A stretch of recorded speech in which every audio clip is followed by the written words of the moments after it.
Okay. That was fucked. We should be good. I think we're good.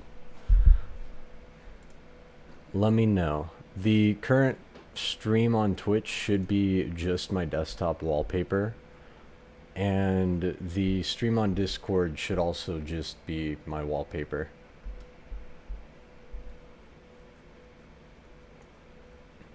Now, since I've had half of my time allocated to technical difficulties, the podcast isn't going to last as long as usual, or at least as long as I intended. But we'll give it a second for some people to notice what's going on. Yeah, that's what I just put the logo as. My wallpaper is usually Wallpaper Engine, something animated. But for now, I just put the Hoppou Foundation logo as my wallpaper.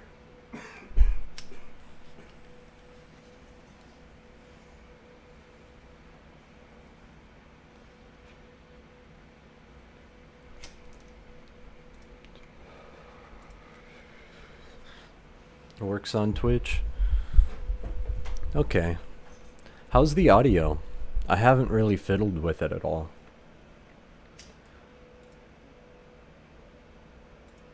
I have to remember this screen needs to be blank. Discord does noise canceling, Discord does not. So I'm assuming the fan in my background's very audible and him coughing. I wouldn't be surprised. Yeah. Twitch can hear everything. Got it. You're good. But yeah, for this podcast, I had a lot to talk about, a metric fuckload to talk about, but we'll cover a decent amount of it. Not being able to do it in VR is pretty damn difficult because a lot of the Poicast, the energy, comes from being able to express in VR. But I genuinely don't know what the fuck's wrong with it, so we're kind of at a loss there. But hi everyone on Twitch. Hi everyone in Discord. Hi 14 people in world. It's a lot of people hanging out in the world. But yeah. Oh, thank you. Yeah, probably have to pack another.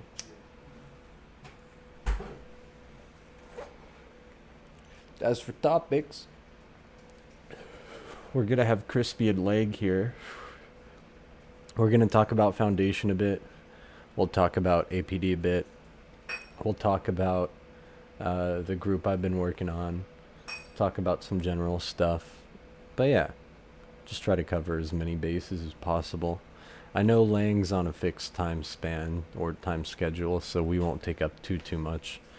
When it comes to things as of immediate, I know I talked about this on the last podcast, but I'm moved into my new place. Demo's moved in. Girlfriend's already been moved in. But the move went well. Everything settled there. Things have been pretty good overall. There have been a couple issues here and there, don't get me wrong, but there's 25 viewers on the Twitch. That gave me a minor heart attack. Jesus fucking Christ. Good Lord. That was a heart attack. Hold on.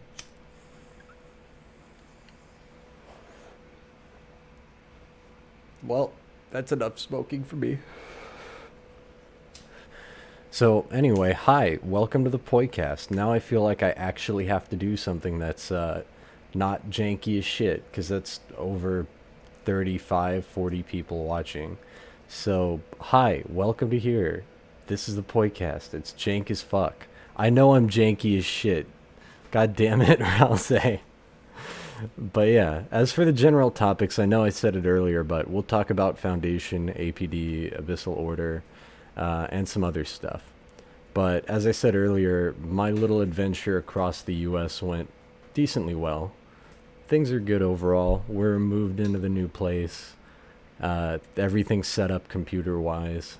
I don't know why my computer's blue screening whenever I try to get in VR. So I'm going to try to get that fixed before the next Poicast, but I tried before this one too.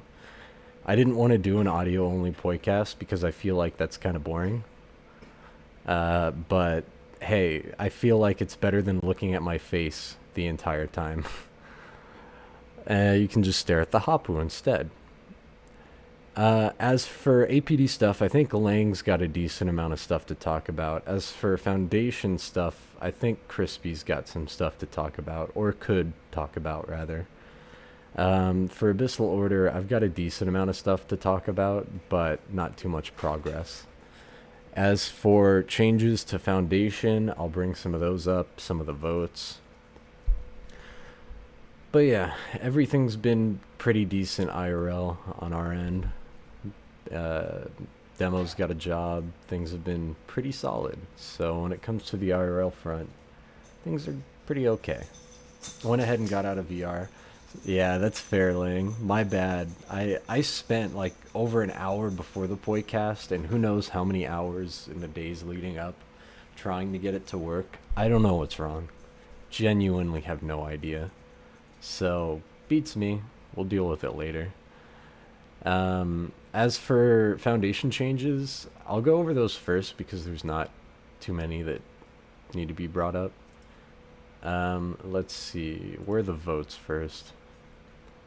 What was the most recent? Was it Silent? Let's see. Ralze. Last time we did a Poicast would have been... Okay, so these are the ones that follow. So, Silent was promoted to Guardian with a 99% approval rating. And they were also promoted to Warden with a 99% approval rating. Moctane was promoted to Guardian and Warden with 99% as well. So, congrats to them. Welcome to hell. I mean, here. As for the changes, I'm probably missing 1 or 2 votes. Let me check quick. We didn't put that up to vote yet, and did we not put that to vote? No, that was amended. Okay. So the motorcycles channel was updated and wiped. The channel topic was changed, which includes rules for the channel. The original intention for it was for conversation pictures, not for content that involves driving. I think it's pretty obvious why, as that kind of content can become illegal or glorifying that kind of shit. So, but outside of that, we did add a rule amendment. Do not encourage or glorify dangerous content and behavior. Technically, that's already covered under our rules along with Discord TOS. But from a standpoint of moderation or moderation situations, it can be kind of difficult to pin broader rules to specific situations. So this one was brought up mainly because of the motorcycle channel. But other content like this has been seen before. So that's to help out and negate those issues. The other one is another rule amendment. Luna, I love you, doggo, but you're beating the shit out of your toy at a bad time. I love you, doggo, but no. Did she try to grab it and run into the fucking wall? No, she ran back legs lit up. I love you, Luna, you fucking weirdo. Anyway, so the other rule amendment, this has been a thing for a long time now, but it was never put in writing. The communities that make up our Abyss, the Hoppou Foundation, Abyssal Poilice Division, Abyssal Order, Abyssal Nexus, Whiteclad, are volunteer-run virtual reality-based groups that fall under our US-based parent organization, the Abyssal Ecosystem, which operates, observes, and is administrated under the laws of the United States, State of California.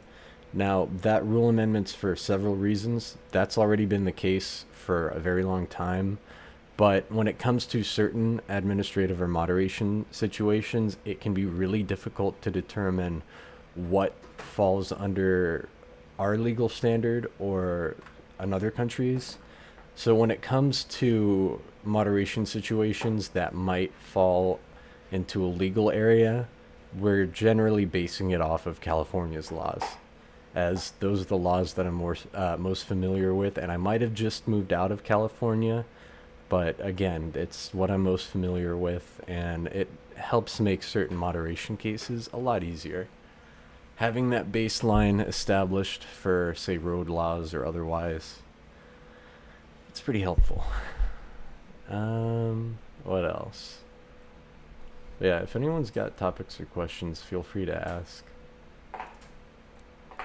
When you're exposed to too much high energy radiation, your health is severely affected. God damn it.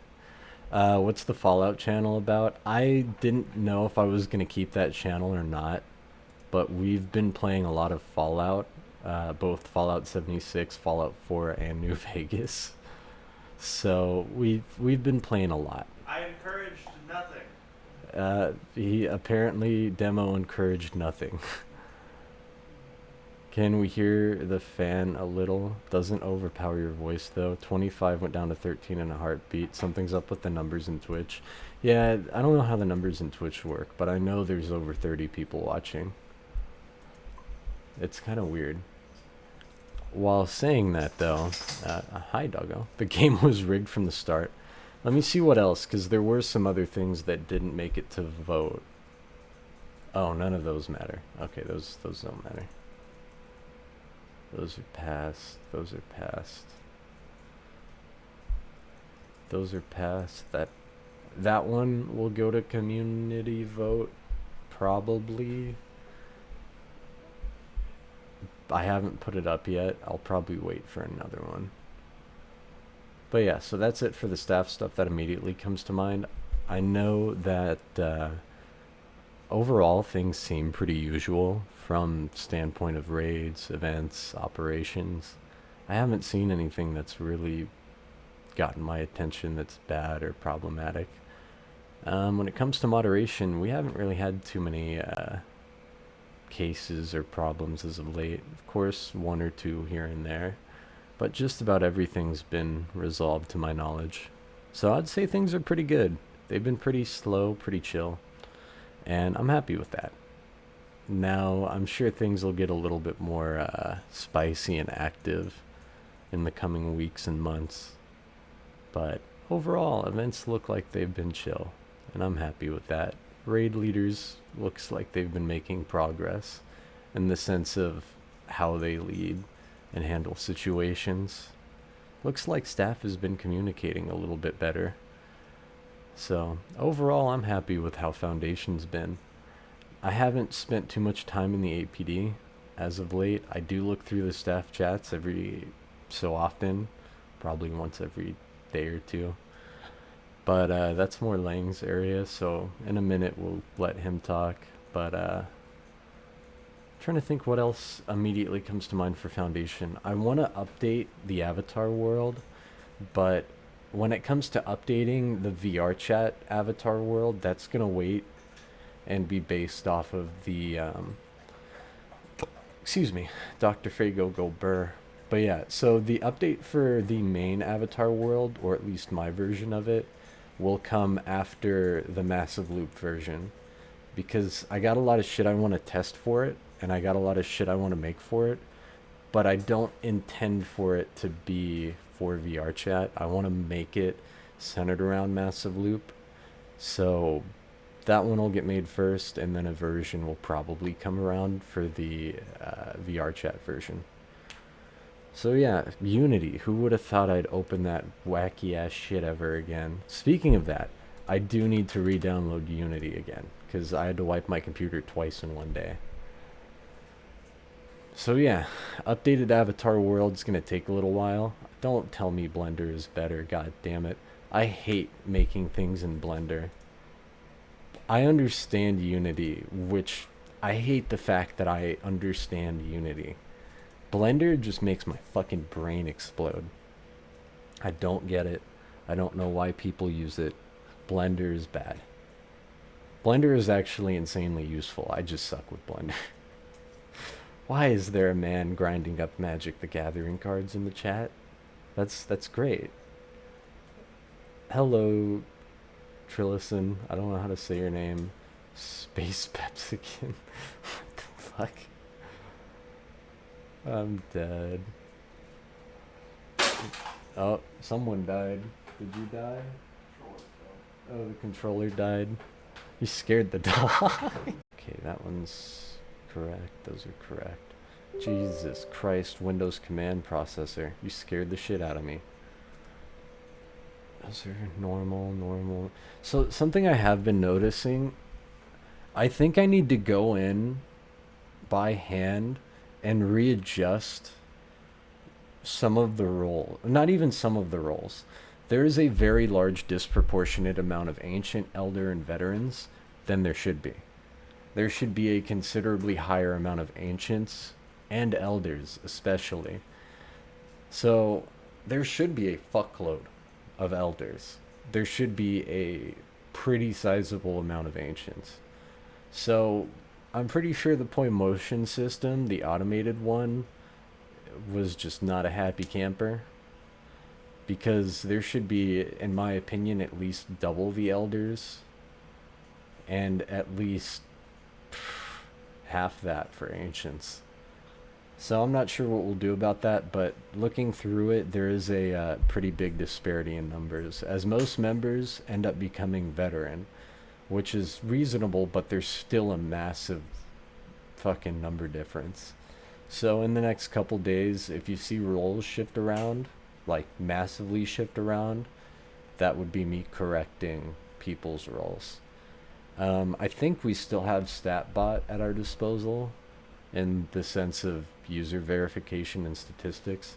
So that makes it a little faster, but anyway, so yeah, if you see roles get swapped around a lot, that's why.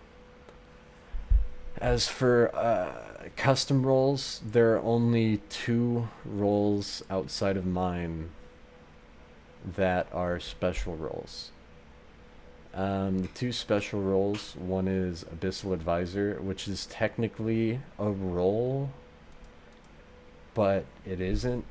Technically, the advisors would count as the council in the case of Foundation, but that role has outside Foundation implications. It was just never used.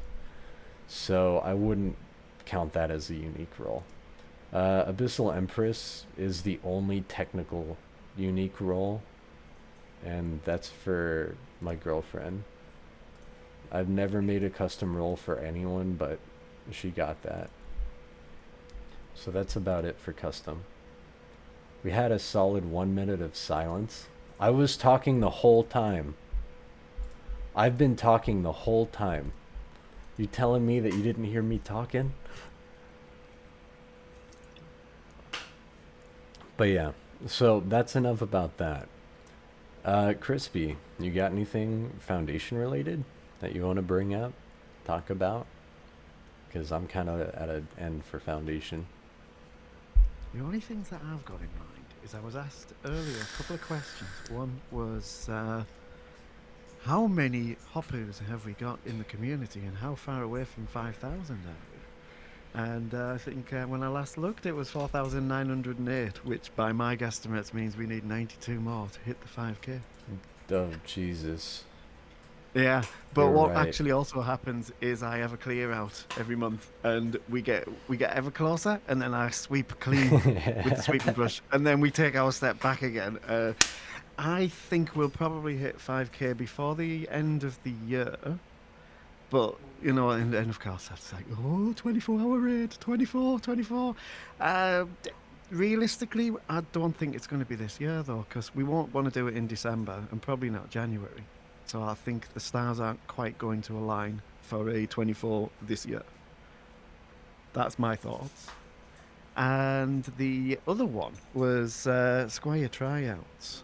I was asked when they were due, and I think we got the little calendar out, and I'm figuring it's going to be somewhere in November. Those are the 2 points that... Sorry. I was listening, but my dog decided to eat 4 plastic squares that have letters on them. So I just had to shove my hands down her throat real quick. Oh no! Doggo distracted you. So it's like, Yeah, I heard want to know what you what the said, letters but are. fuck. It's I an want to know what the letters S are that it's eating and what the words are going to be. SRKX, was it? SRKT. Because it's like you might have to wait till tomorrow to find out what the word score is in Scrabble. Yeah, I don't know. That's what she fucking I've just. got, She's either. I've got Ord nearby who's kind of whispering in my ear that there may be an event to announce very soon as well. Oh And yeah. Oh yeah, and Ms. Gurumoth is also alongside.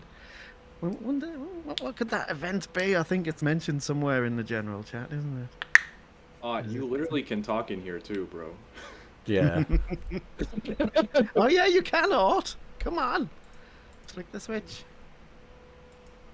That's got him panicked now. He's crawling around in VR. No, I haven't been panicked. I just had to stretch my arm over into almost Gora's face to actually react to unmuting myself.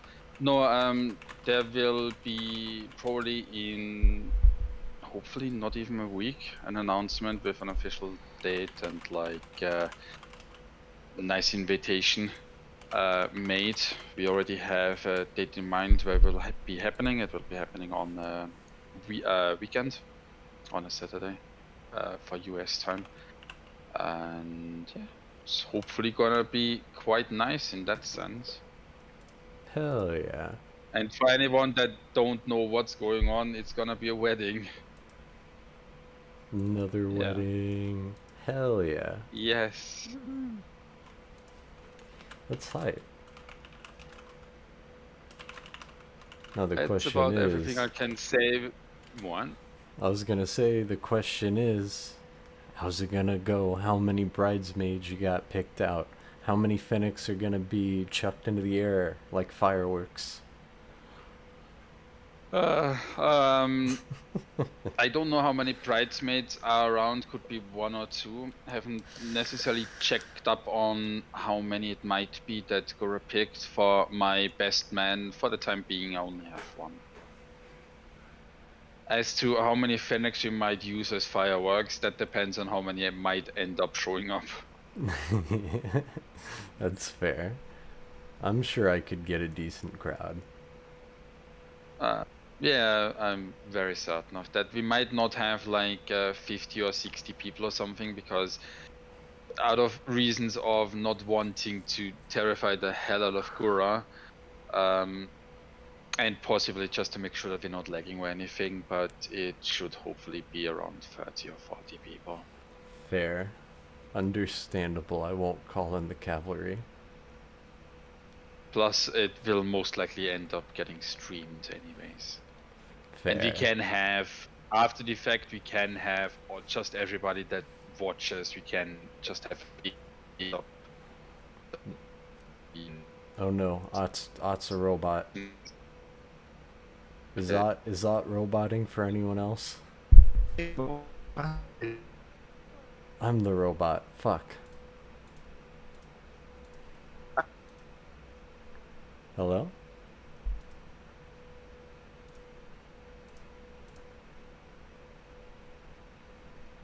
I'm pretty sure the Poicast channel is not working. I'm gonna fix the region real quick. See if that changes anything. I changed the region. Did that fix anything? Hey, can you hear me now? Yeah. Okay. So I was basically just saying that even though we are kind of limiting the amount of people for the actual wedding, if you watch it in a live stream, at that time we might still end up just going into a world that can hold a bunch of people, so you can just meet up, say your congratulations, just have a good time, and we might end up like playing some games or like whatever.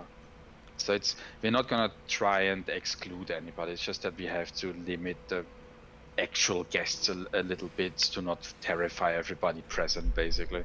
Yeah, I get that. Let me know what your plans are for it. That'll be fun. Yeah, no, it will be. Don't worry, we'll make it very entertaining. I'll leave some parts of it up to the gatherers, though, since they want to have some fun organizing the whole thing as well. Hell yeah. Yeah, Hi. that's about all the news I have. If there's not any other questions to it, I will go back into being a non-cute little mute. Well, hype.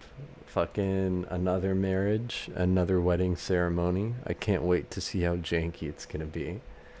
If it's not jank as fuck, then it's not a Hoppou wedding. And we also need to figure out who's gonna be the sacrifice. There needs to be at least a Kana or a Nanachi, as per tradition, Or a goat. or a goat. Okay, I'm. God damn it. That's fucked. Listen here, I know one precious gorgeous gold that might just be the one for the case. Rouse, I think you're gonna have to become a Nanachi goat to make it even double the sacrifice. So the food's on as well. Hell Excellent. yeah.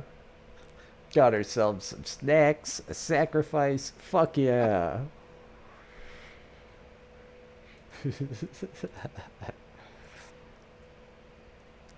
Several people are typing. I'm dead. That's We can have awesome. several courses, can't we? Someone suggested an alternative food as well. Gotachi. God damn it. Go to Chi. Yeah. Oh man. Well, that's hype. Dessert. I'm hyped for you. That's gonna be cool and that'll be a lot of fun. So congrats. And what else foundation related do we got to talk about? Because honestly, I'm drawing up blanks. Most of the stuff I've been around in is staff related. Well, I feel like everything's ticking over quite nicely at the moment. So the two main points I could think of is what I mentioned earlier, really. Fair. Ouch.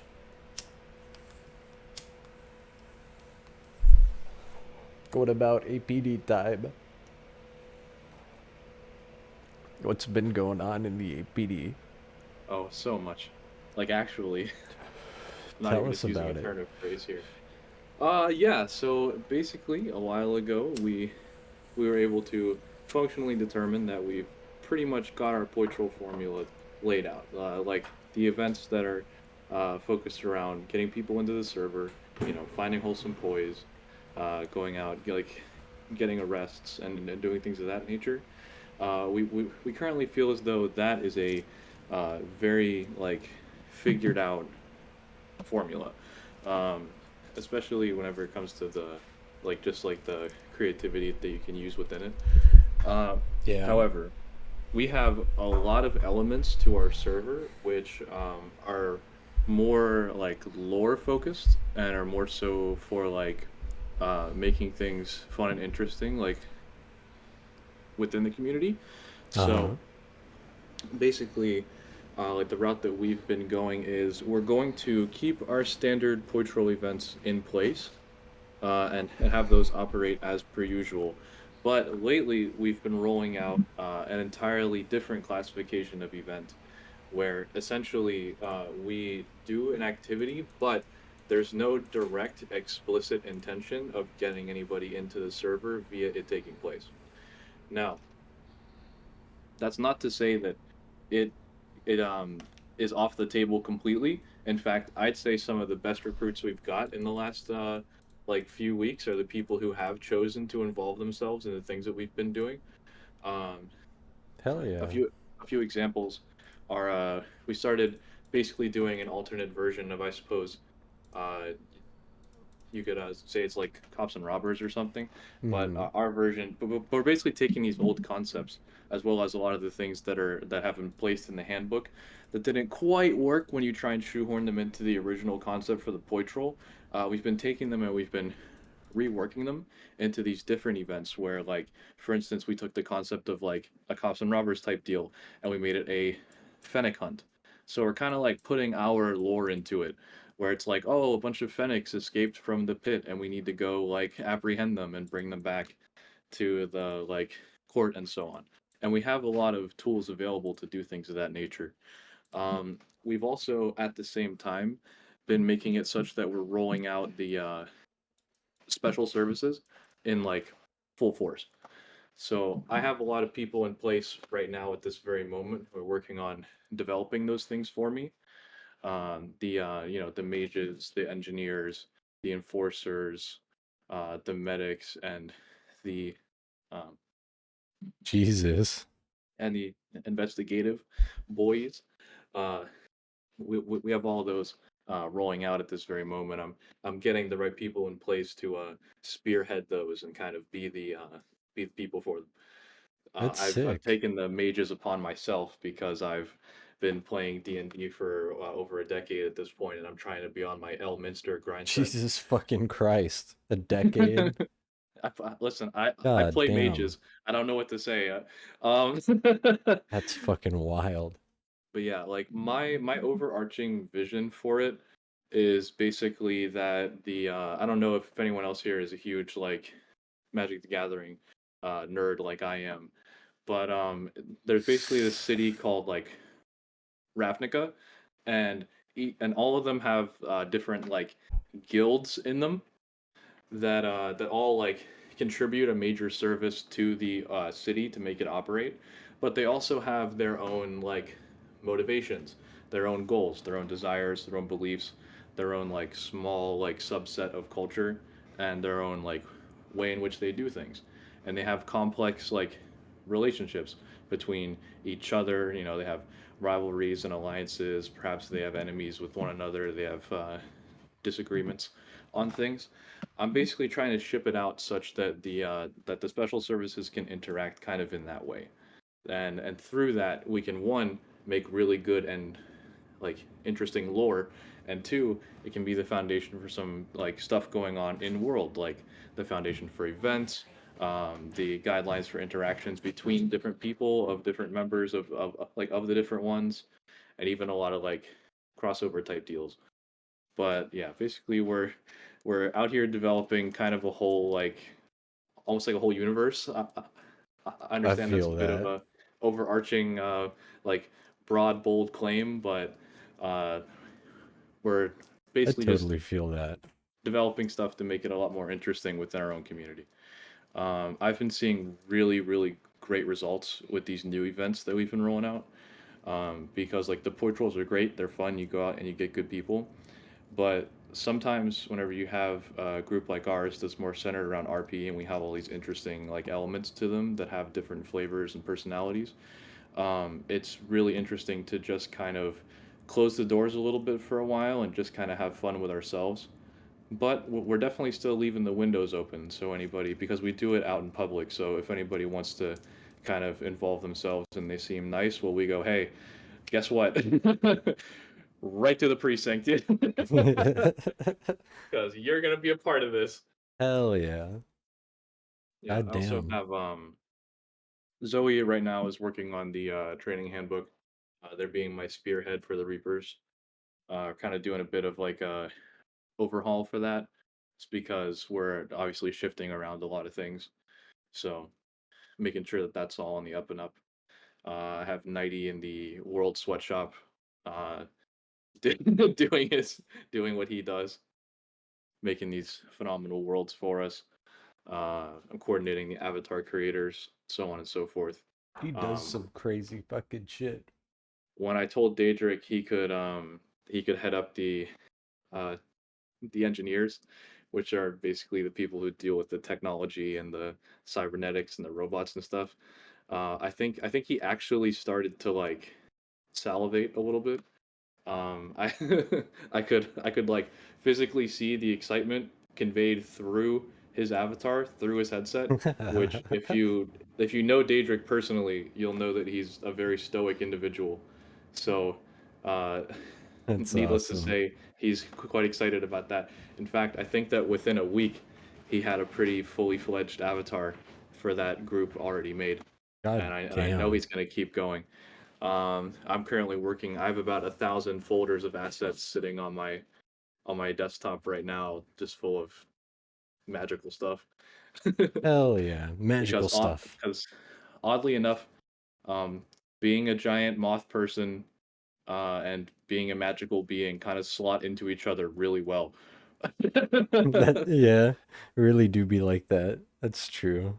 yeah, like we're pretty much just finding stuff for these various groups to do.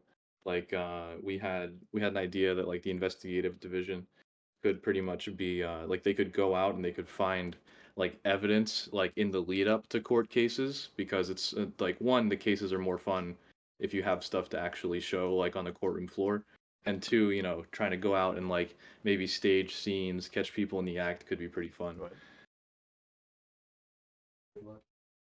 We also had an idea that they could be like the almost like internal affairs where they could kind of like try and investigate like corruption or something. That'd I be feel like they could sick. be really neat storylines. So yeah, I'm just working on this really big like ball of spaghetti of like story and development. I've got this really big ball of clay in my hands, and I kind of have an idea where it is I want it to be when it's way over there. But all this and where it is right now, and like all the stuff in the middle is very much like all the little fine details whenever like that are on the major shape that I want it to take eventually. All Uh, those are fully up in the air, and I'm all ears with people. Like right now, I have mostly my staff team doing a lot of development, but we also have a few other standout members who are in there doing a lot of great work. Because even if you're even if you're not staff, you absolutely can contribute in a very profound way to the things being made over in the APD right now. And I really want to emphasize that to people. well, hell yeah. That's fucking awesome. That's a lot. God damn, you weren't kidding. I stay on my grind set. I don't know what to say.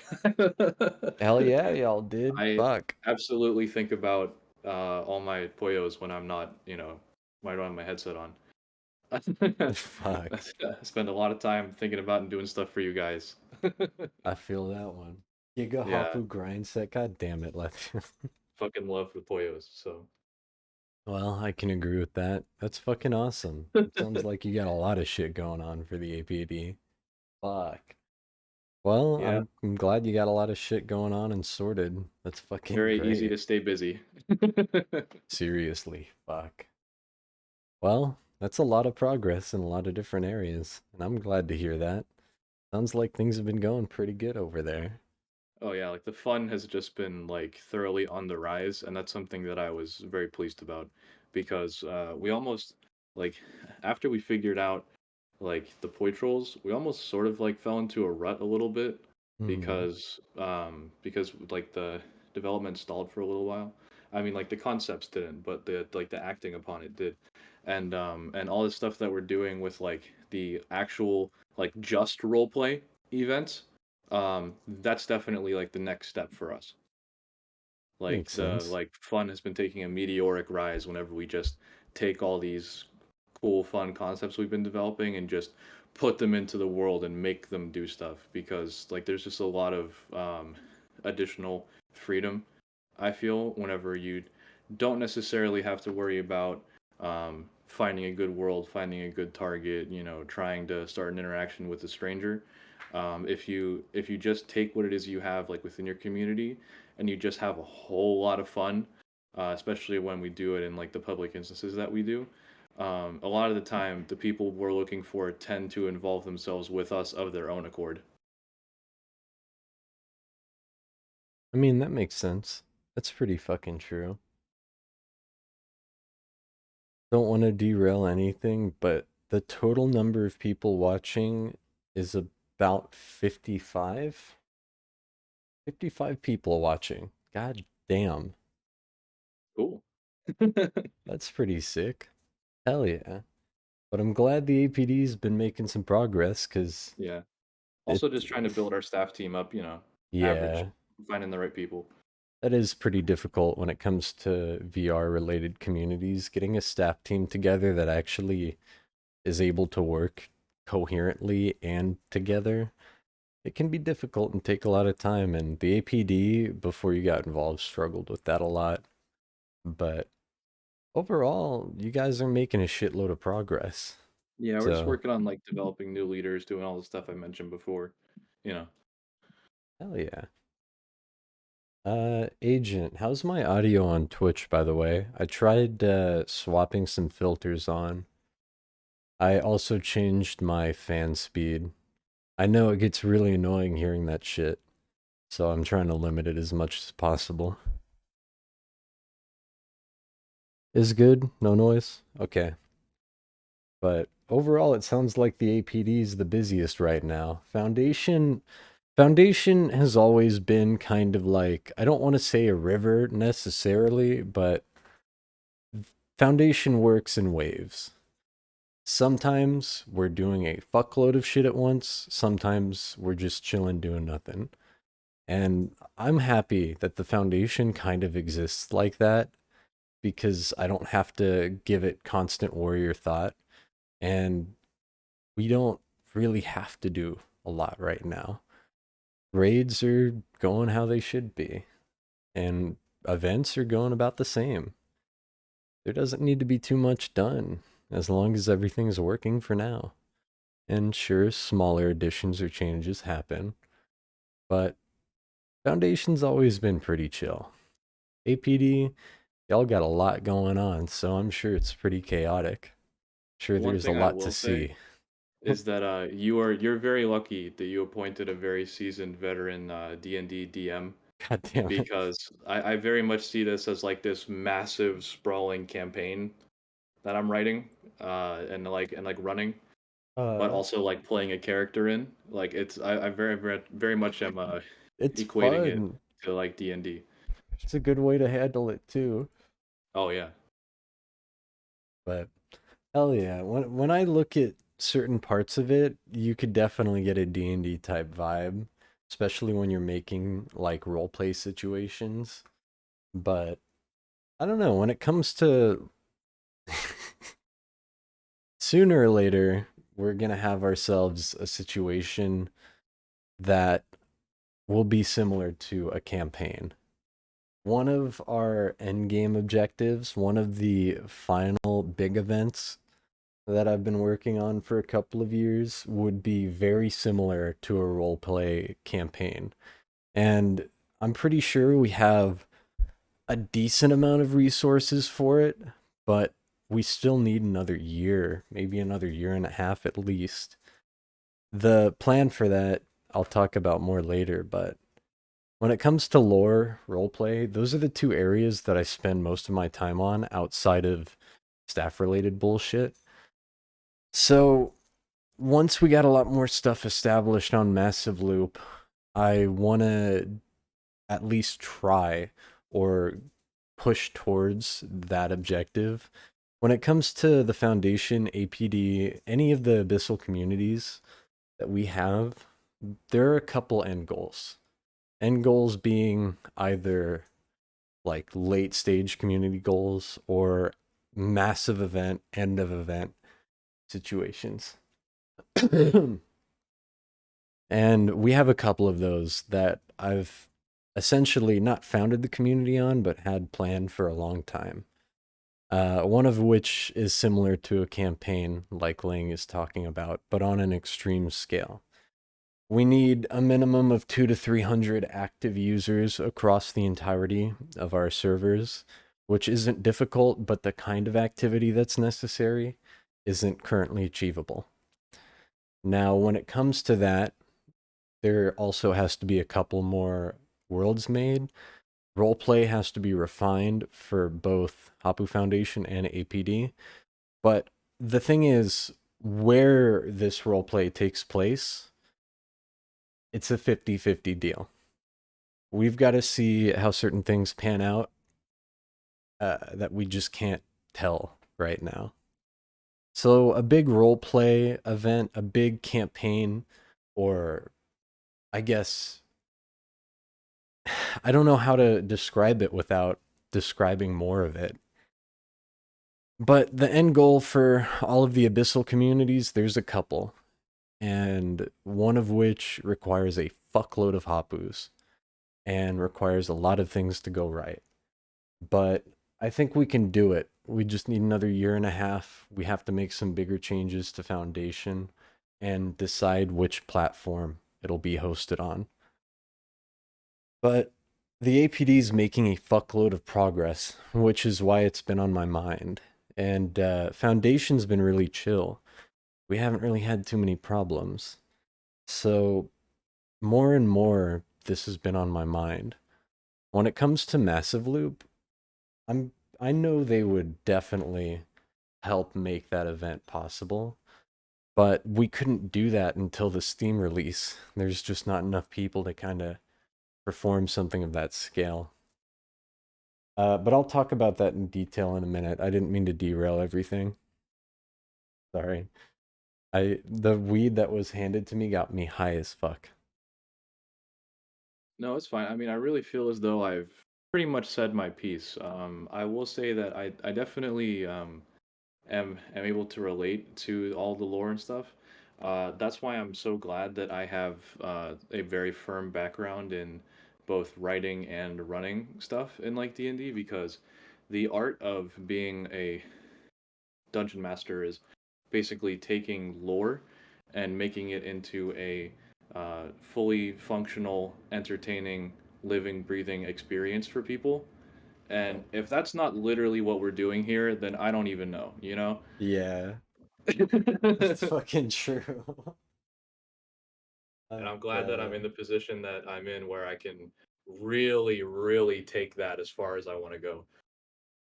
that's true. You've got resources and people to make who knows what, whatever you Yeah. want.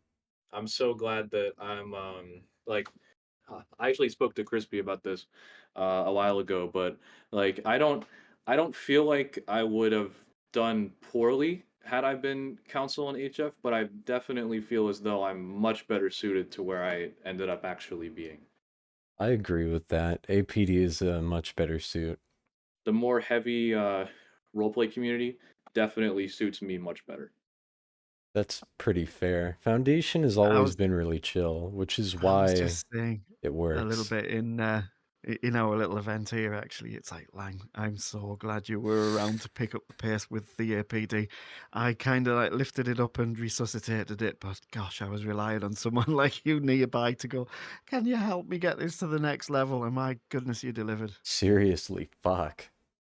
The Yeah, thing is, you would be council material. That is without the question. It's just that you're more or less the guy that needs action. You want to build something up from the ground up. You'd probably just sit as council and be like, what should I do next? While you now basically just have control over the APD and Yeah, you just do what needs to be done instead of having to like bring ideas up and work with like other people in that sense. that's pretty true.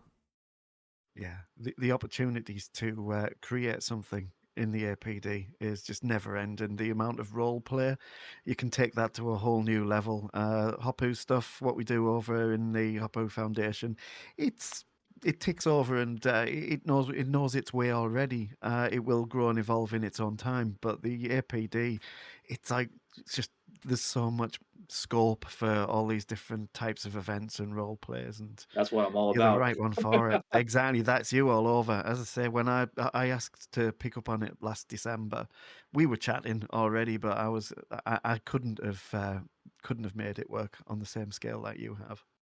So thank you for that. You were a godsend. There's far more work to be done. So much work, a lot more work. We'll keep it going though. The Let's just APD get hurt out my there and have head. fun. It hurt my head so much trying to figure it out. You have no Some, idea. sometimes you just got to get out there and play.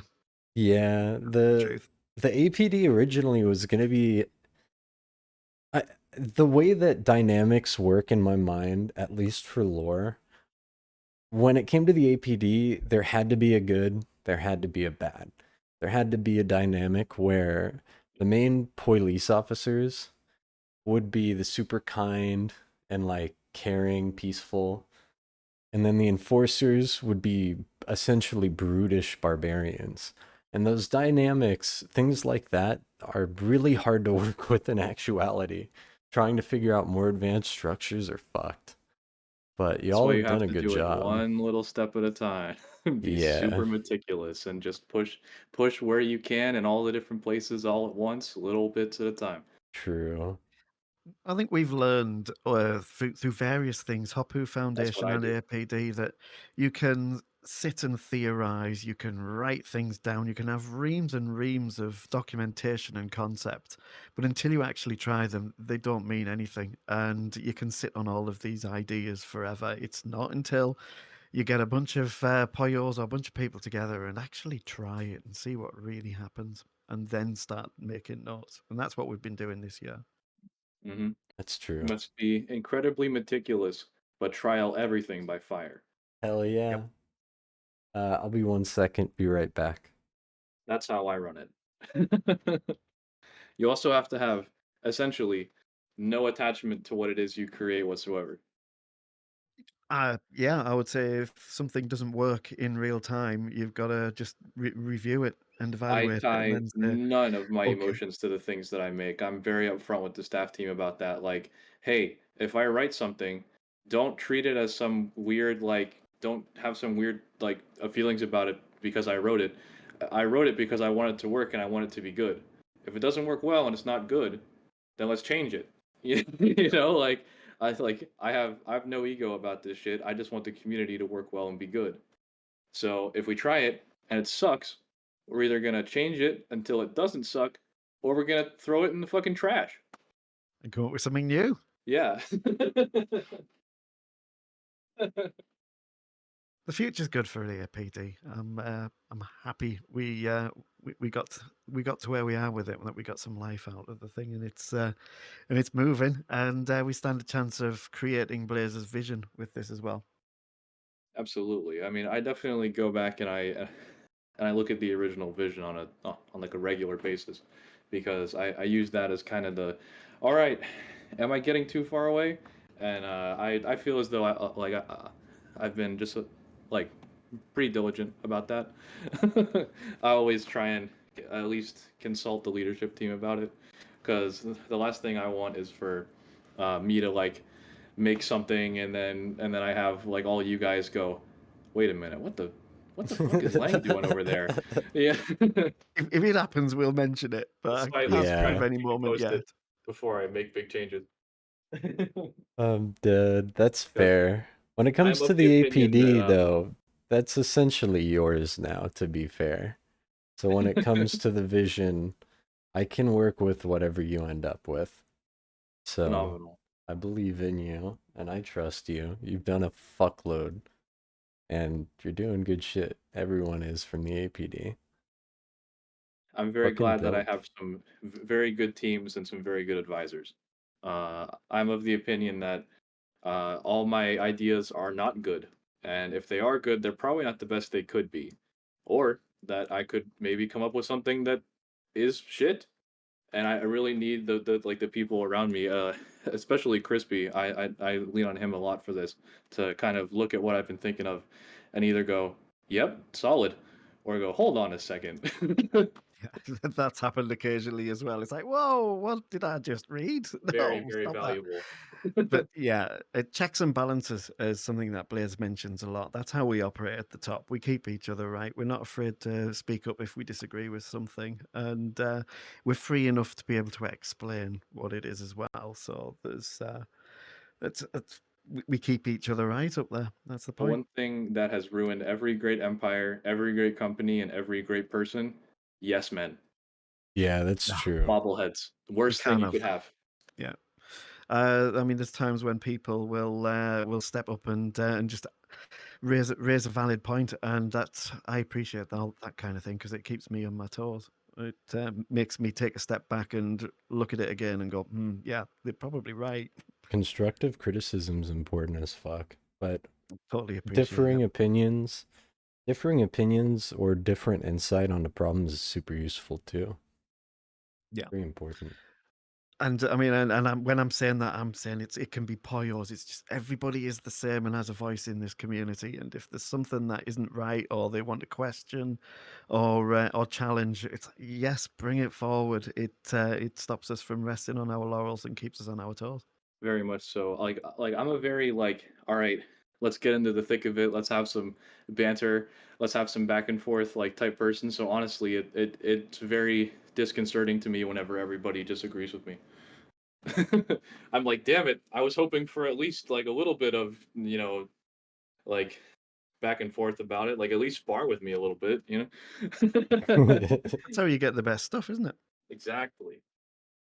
That is true. Fucking lore. All I can think about when it comes to Foundation or APD is lore. It's where most of my attention goes to. Because the Abyss can be so many things.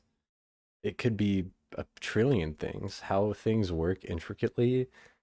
Fuck. There's so many ways Hoppou's, Abyssals, the Abyss as a whole could work. You do have some framework that you kind of have to rely on and work with in accordance to the original lore, the original series, but I don't know. It's really fun to imagine the different things that Foundation could be or represents. That's one of my favorite parts about Foundation or otherwise is there's a lot of old school lore, hidden lore, lore that's specific to only friend groups or smaller unknown groups. There's so many different things that they can be, and that a Hapu could be. But from a lore perspective, how things would work on a bigger scale, it's even more interesting. Like, how would a community work on a lore or roleplay scale? What would be the rules or limitations to make it fair within roleplay? There's so many different factors that come into it, just makes everything so much more fun, confusing, and hard. That's basically what I'm working on right now, like all the time, especially with all the special services being rolled out. Fair. Like for instance, I'm trying to like right now, making like we're gonna have like the engineers. They have all kinds of tech, all kinds of crazy cybernetics, and like all kinds of machines and such. But also, we're going to have like literal magic users. So like Hell yeah. the reason why I decided to head those up myself was primarily on account of the fact that I fucking love mages and magic, and I'm incredibly familiar with it Same. in like RP. But also on account of the fact that that's probably going to be the hardest one to balance out, and I want that one to be done by me Yeah. That's fair as fuck. Well, because that's why that you're has the running around opportunity in a to get wizard out of hat. hand really quickly. Yes, yes, it is. That's what that's about. Because I'm currently developing the special services of the mages. That's sick. Mages. I thought that was going to be one of the last ones. The official term for the APD that they were going to be under were psychers. But mage is good enough for me. Psychers Yeah, can stay specific to Abyssal Order. yeah, like that's definitely some like 40K, like mostly like mind type stuff. Yeah, I'm trying to do more of like a overarching like magic system that's where better. I A mean, yeah, lot better. I mean, like if you wanted me to like delve into it a little bit, I could pull up like the role descriptions. You can But if I you want. basically I have an idea for all the different things that like the services are gonna end up like actually doing. Yeah. Like for instance, like the enforcers. Right now I have it such that they're like our version of like a super soldier program where they're known for their larger size, higher aggression, militaristic attitudes, and they're really not to be messed with. They receive all the latest in our experimental technology, weapons, biological and mechanical augments, and also some metaphysical systems. So, and then there's like the mages. They're like people who observe, document, study all the crazy, kooky, magical shit we encounter in VR chat Hmm. during our operations. Then they use this data to develop new systems, new artifacts, further what it is we've already got, and so and then we have the engineers. They basically do the same thing, but with like the mechanical devices and tech encountered by us. Use it to develop new tech, machinery, weaponry. They also are able to repair, upgrade, and increase the efficiency of our pre-existing stuff. The medics, they're like the people who document and study all the biological abnormalities, diseases, cybernetic augments, and various things of that nature. They use their data to create new methods of biological augmentation, DNA editing, surgical procedures, of cybernetics, and so on and so forth. And then like the detectives are the crime specialists who are able to use various types of forensic technology and like classic sleuthing to do the things that they normally do. But like the way that I like to do it is I like to utilize a lot of contrast. I utilize a lot of duality, a lot of nuance, mainly on account of the fact I study writing and storytelling like constantly, God which damn. I'm certain that you probably do as well to a certain extent, Blaze. But it's That's very much true. more of like a pronounced thing because I analyze that shit a lot. If you looked at my feed on YouTube, it's just all writing coaches. That's Um, fair. and people like analyzing movies and why they're good and why they're bad and why this trope works and why that trope doesn't work and this, that, and the other. But That's fair. um, but basically, I had the idea that there'd be like the front-facing APD, and then there would be the like behind closed door side of it. So like a small example of this would be like the medics where like they can develop cures, they can develop new surgeries, they can develop life-saving stuff, but they can also perform incredibly like unethical experiments. They can do they can like kind of do some really like sketchy backdoor stuff, almost similar to like the experiments they used to do during warfare and Hell so on, yeah. you know, War where like the crimes. subjects aren't necessarily willing and War various other things of crimes. that nature. But yeah, I always had an idea that there would be like a duality to all of them to a certain extent, where it's like if you look below the surface, there's something more that's happening like under there that's not necessarily like the nicest. Yeah, I can agree And with it, that. it really goes with our whole like undertones that we have where like sure we're cute like small creatures but we also have these really like dark ominous like undertones, and I feel True. like doing it that way is the best way to really express that, and also just hiding little bits that allude to that is a really good way to engage people who are really active in what it is that we're doing, because it just gives them like something to chase and feel like that being around for a long time has like a reward when they're able to put all the pieces together. Well, hell yeah. It's fucking all pretty damn sick. Lore is fucking wild. Making things work in roleplay is fucking wild. But That's when why it I'm glad that comes you put a to writer in. fair, fucking lore is cool. Sources for lore can be really different though. Like most of the lore that I like or immediately follow is pretty dystopian. Like most of my influences come from Dune and 40K. Two series that I love the books of a lot, and holy fuck. But another major influence, as dumb as it sounds, is The Expanse. I love that book series. Okay. One that's a little more scary to think about that I've never been able to figure out a way to actually incorporate is Shishin Lu's fucking three body problem. There's no feasible way to make that series in any sense merge or usable in our area, but the concepts are really interesting for anyone who hasn't read those books. But I think the biggest influences when it came to writing earlier on for the communities, definitely 40K and Dune related, Yeah. like heavily, I'm very super into heavily. those, but I lean a little more fantasy than sci-fi. So like I go like LOTR, D&D books, Fair. uh That various has to things of be that nature. fun. Lord Oh of yeah, the Rings totally. D&D has to be really fucking fun. 40K is kind of my like bridge into sci-fi because it does include so many like fantasy elements in it. True. I like I like 40K for a few reasons in reference to Abyssals, but like the way that Necrons work and the way that Tyranids work is a very interesting fusion. If you fuse the two together the way they work, it's very inspirational for some of the more confusing and smaller parts of our lore. I do like all the different inspiration sources that are out there. There's so many cool universes, so many awesome concepts and ideas. We really do live in a great modern age for fucking Oh, totally. media, for books, for sci-fi. There's so much that you can learn.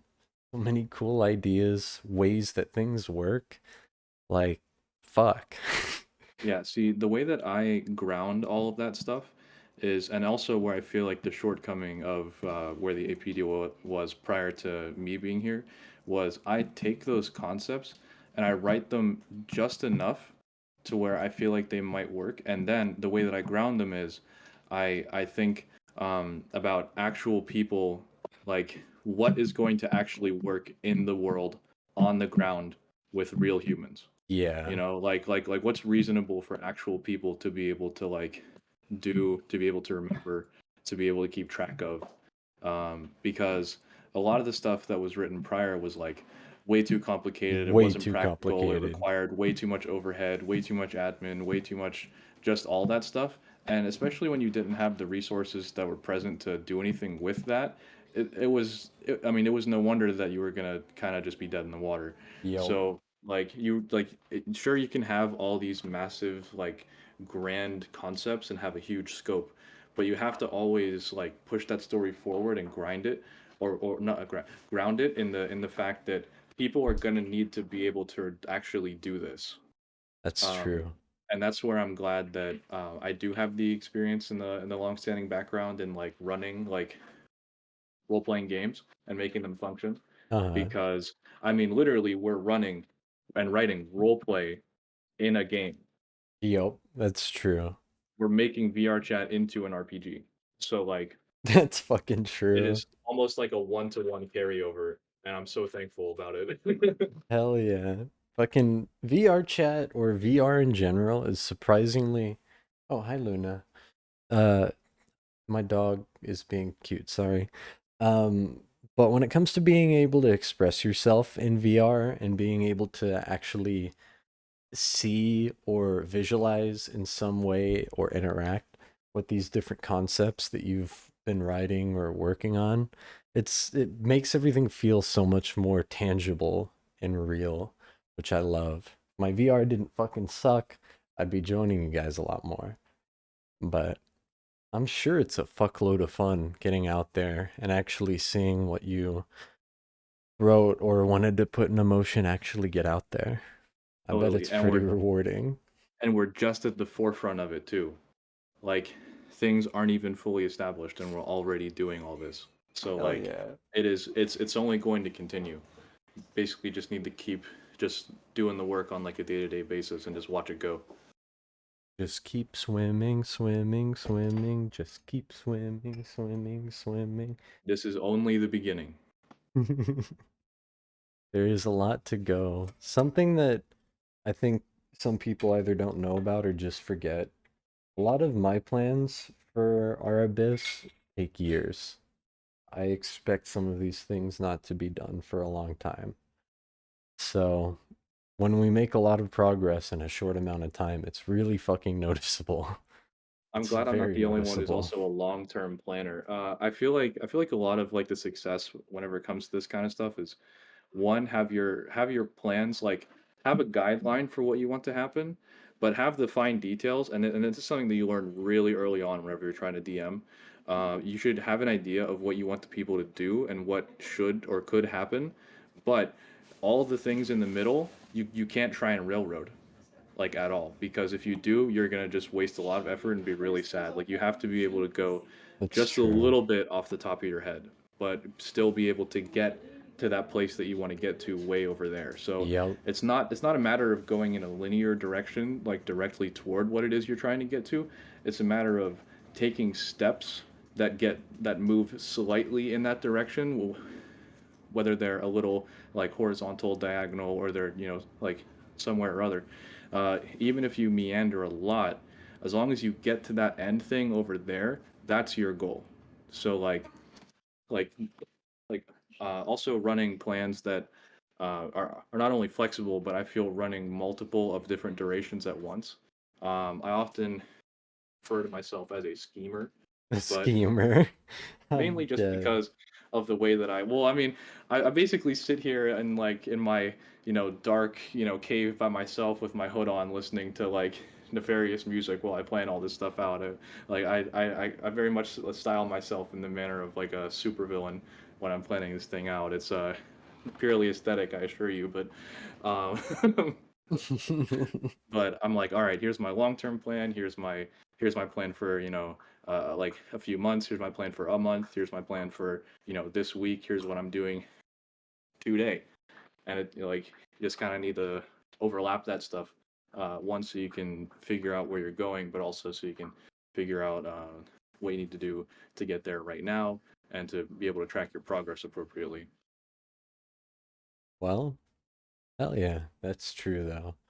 That really do be true. You gotta fucking when it comes to a lot of things to actually be successful or to actually feel genuine and fluid good, it does take a lot of planning and a lot of foresight for many things. But being able to ad lib is one of the more important aspects, in my opinion, of D&D.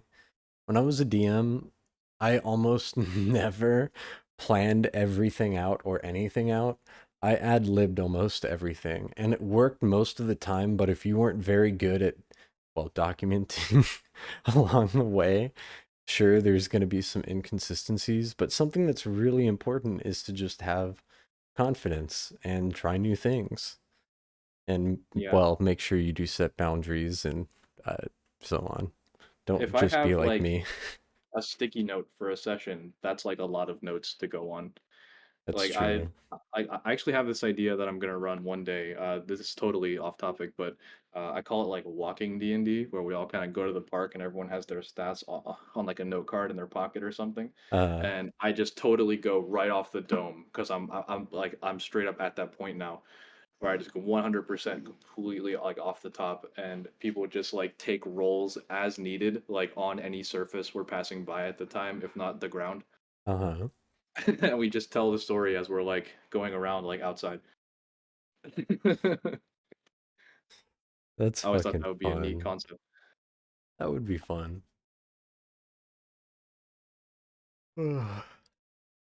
But speaking of D&D, the people that are going to play it with me in about 20 minutes have arrived at my house. In fact, I'm staring at them right now. They're being very polite and being quiet. So I Fair. think I probably need to go now. Well, y'all have fun. Lang, thanks for joining. And I hope your characters don't die. Oh, I'm certain my character won't die. I don't know about anybody else. All right. See you, Well, thanks, Lang. Don't die.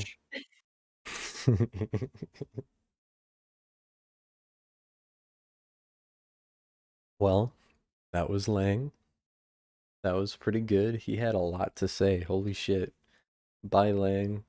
I'm glad there's a lot of good going on in the APD right now. Sounds like there's a lot going on.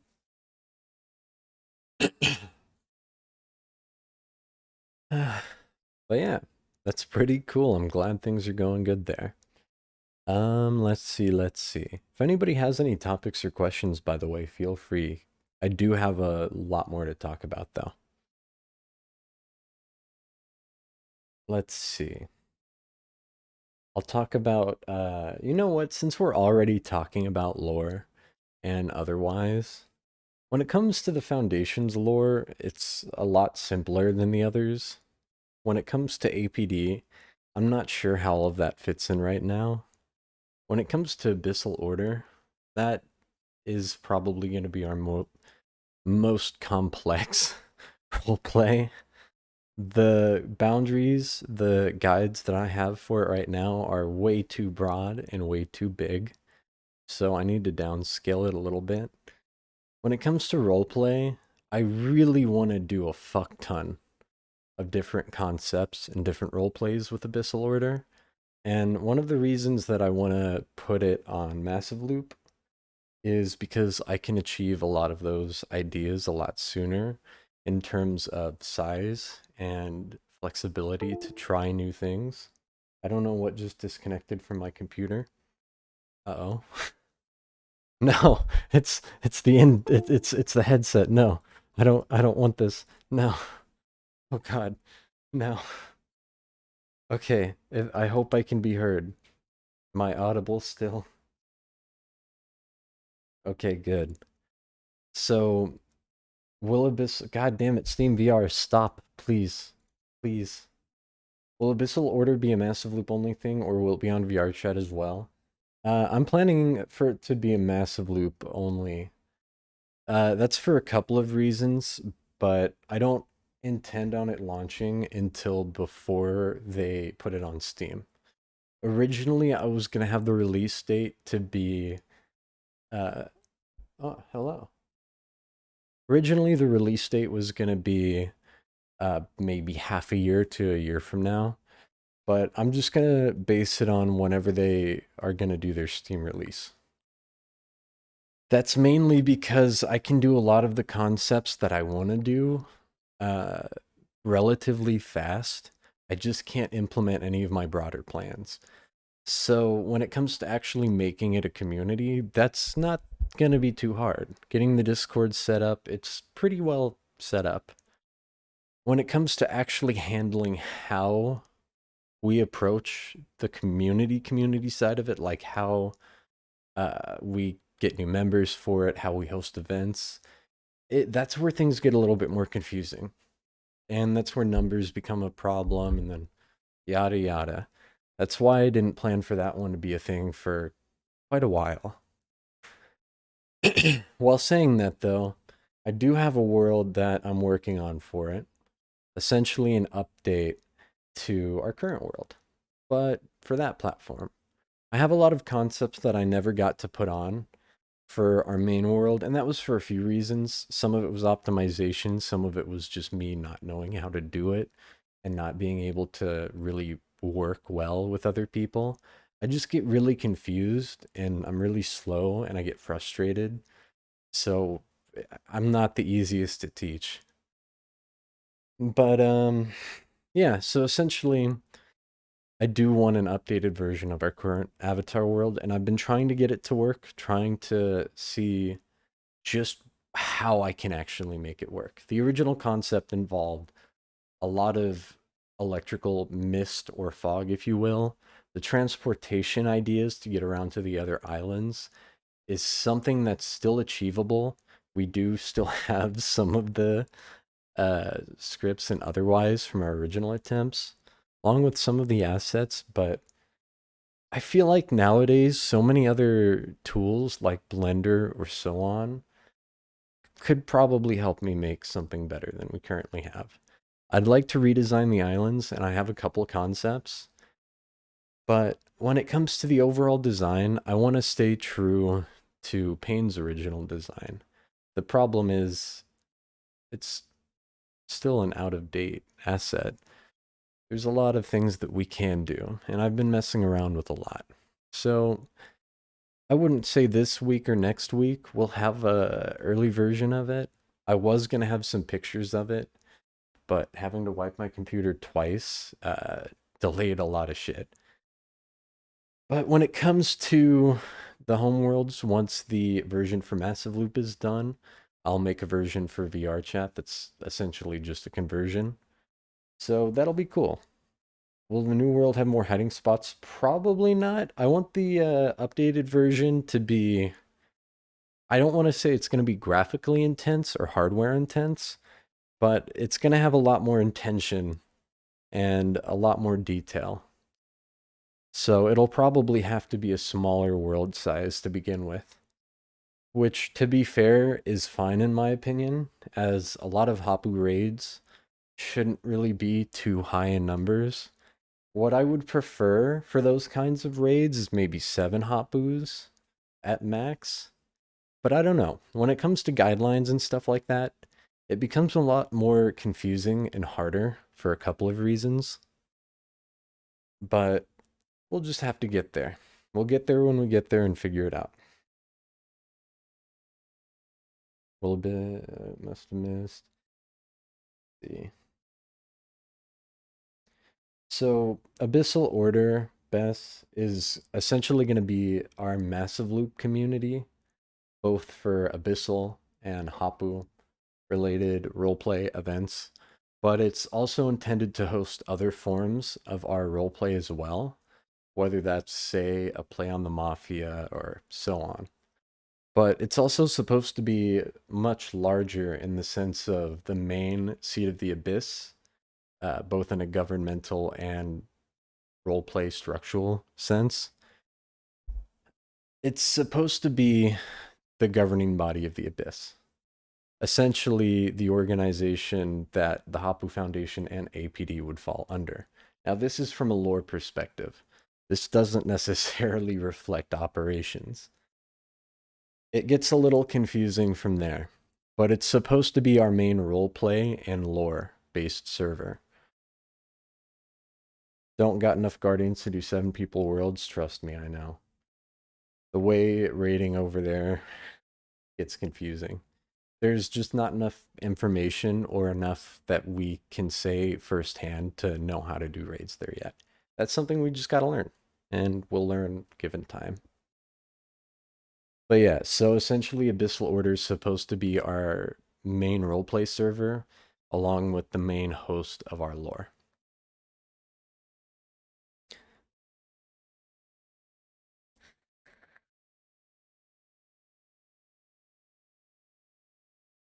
We're extending more Abyssal type. Yeah, so Abyssal Order is supposed to be centered around Abyssal roleplay. As when it comes to the Hoppou Foundation and Hoppou raids, technically the only Hoppous that are supposed to be Abyssals, the only people that should have Abyssal avatars, would be the raid leaders or leadership. That's the way that that was always intended to be. Well, not always intended, the way I've been intending it to be. But that's not something that we put into actuality. It's not a necessity. Now, for Abyssal Order, that's different. That's very different. I'd like things to be more structured around my set of lore, and that's how I would like a lot of the operations to be for that server. I want it to be very lore focused, that being in operations as well, how it dictates the roleplay and interactions. It's something that's been I've been working on Abyssal Order for a long time, and I just want to fucking get it usable, get people able to play. Sooner or later, I'll make the Discord public, at least an early version of it. But who knows? There's still a lot to do there, and I don't have the world for it quite ready yet. And in terms of Abyssal Nexus, the community that's supposed to be the communal hub, that one's not going to be too difficult. It's pretty much ready, to be fair. I just don't have the documentation finished. And I also don't have the vetting process completely worked out. These are things that won't take me too long once I actually get to them, but it's still a lot to figure out. Abyssal Nexus, for anyone I might not have caught on or caught for the last Poicast, that's supposed to be our communal hub. Specifically for Massive Loop. We're not the kind of people to really interact on a communal level or a community level. It's not our usual thing. But when it comes to something like Massive Loop, I see a lot of good in having a hub type server. Something that also takes away liability from them so they don't have to really worry about direct issue from any server that may slip through that shouldn't. The concept is pretty simple. It would be a server to both attempt to get cross-communal interactions and events, also a way for other community leaders and newer members or otherwise just members of the Massive Loop community to be able to find new servers, find new groups, find new ways to explore and interact in the game. It's an idea that we originally wanted to do for CVR, but we're just going to have to wait. There's a lot that I want to do over there. And when it comes to the world for that group, I'm not too sure. I've had a couple different concepts for how to approach it, but I really don't know what a good abyssal, not advertising world, but a place where people could show off their community, a way that people could show off what they are, who they are. It's a much broader concept than I'd like to admit, but it's the one that's going to be a lot more likely to come out, at least sooner, I mean. Abyssal Order's got a lot more to go. Nexus just needs documentation, and then I gotta finish the world. And when it comes to staffing it, it doesn't need a long or a lot of staff. which makes things a lot better on that front. So that's enough for those guys. We'll talk about Abyssal Order a little bit. So yeah. Good old water. So when it comes to Abyssal Order, the way that I've been looking at it is more purely from a lore perspective. I've spent a long time kind of figuring out how our ecosystem would work, how each community would interact with each other in a larger degree, how they're connected, why they're connected, and so on and so forth. But there's a lot of things that I've been wanting to do with Abyssal Order. The problem is I'm gonna need like at least 200 or 300 Hoppous, which isn't gonna happen anytime soon, at least for that platform. Some of the end goals for that community is gonna be pretty interesting, pretty fucking fun. I want to do an incursion into Massive Loop at one point. Before we start doing larger events or more establishing, I do have a series of activities, events, and otherwise that I think would be pretty interesting to both participate in and to make a little, not entertainment out of, but there's a lot of fun things that we can do when it comes to that platform. And there's a lot of ways that we can influence it as well. And I want to try a couple different ways. I think maybe having some of the media team test some stuff out over there wouldn't be a bad idea. There's a lot that we're going to be able to do to establish a foothold. What would you call it? Not a foothold, but when you walk onto the beaches and you're like, huh, this place is kind of cool. Let's build a cabin. I don't know. I'm just shit posting. But yeah, there's a lot that I want to do on that platform, and there's a couple of reasons why Abyssal Order is centered for it. But overall, I want to do a shitload with that community. There's a lot of plans that I'd like to do for it. A lot of them require a lot of people. But early on, there's a lot of fun stuff we can do in terms of not only entertainment, but roleplay. Not on a large scale or anything, but there's a lot that I have planned for it. A lot of fun little skits that could come out of it. And eventually events, which I'm going to be happy and excited for. I want to see what communities come out of the project, and, well, I really want to know what'll come out of it in terms of communities. What groups would form, who's going to upload what kinds of models, that kind of stuff. And we will talk about their most recent update too. But yeah, when it comes to that community in general, there's a lot to go, but there's a lot finished as well. A lot of it's just going to be actually applying the information that's already finished, already written, if you will. In terms of roleplay and lore, I want to be able to actually do... I don't know how to explain it without pulling up the Creately chart that I have. But the way that the Abyss works is rather interesting. We have an emperor. We have differing forms of leadership in the form of admiralties, which then would have their own houses. We have our own form of a Landsrad, which the houses would be representatives. It's really hard to explain without a graph. But the actual intricacies of how the Abyss works, how the Hoppou Foundation fits into it, how the APD fits into it, well, there's a lot. And I want to be able to not only express it and show it off, but be able to play with it, be able to actually role play with it. And I'm not sure how that's going to manifest necessarily, but Abyssal Order is going to be the first major step. And with Abyssal Order, I want to do a little bit of media around it as well. There's a lot of fun ideas that I've had in terms of Hoppou entertainment, if you will. I've had a lot of fun ideas for skits or situations or otherwise involving Abyssal Order. And I've had a lot of fun with media lately. It's been pretty interesting playing around and, well, seeing what you can get, whether that's out of a 3D model or just a picture. So, there's a lot of just random fun little things I want to do with that project that makes me really excited. But again, I wouldn't expect to see anything out of Abyssal Order for a while. I want to keep it until either they release it to Steam or when we know we can actually start making progress. So that could be months, that could be half a year, who knows? Yeah, I agree with that. Best letting it take its time to grow. It'll be a slow one, but I think it'll turn out pretty good.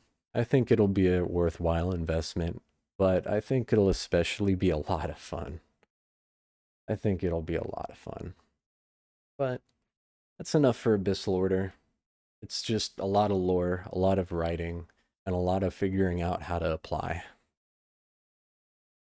As for the worlds, we talked about that. Nexus, we talked about that. I'm not going to bring up White Cloud because I haven't been looking at it too much. What else?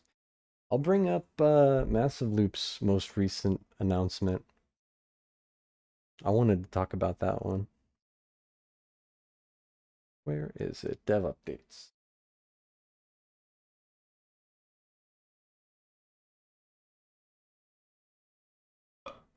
Excuse me.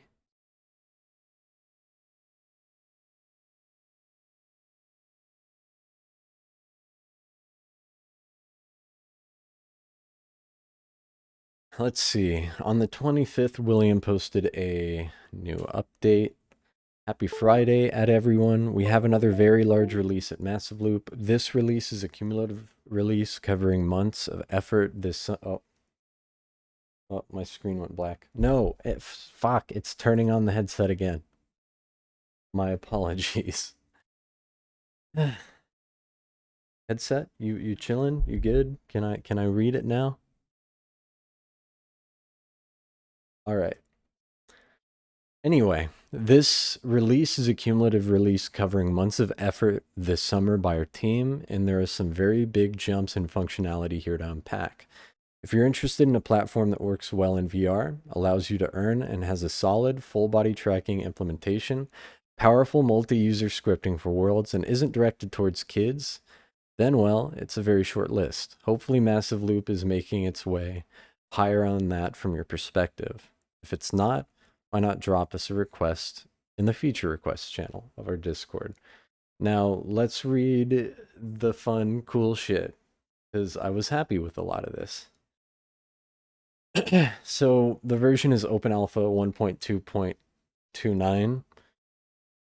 All new users are given standard accounts with chat and profile enabled by default. Guest accounts have been upgraded to standard.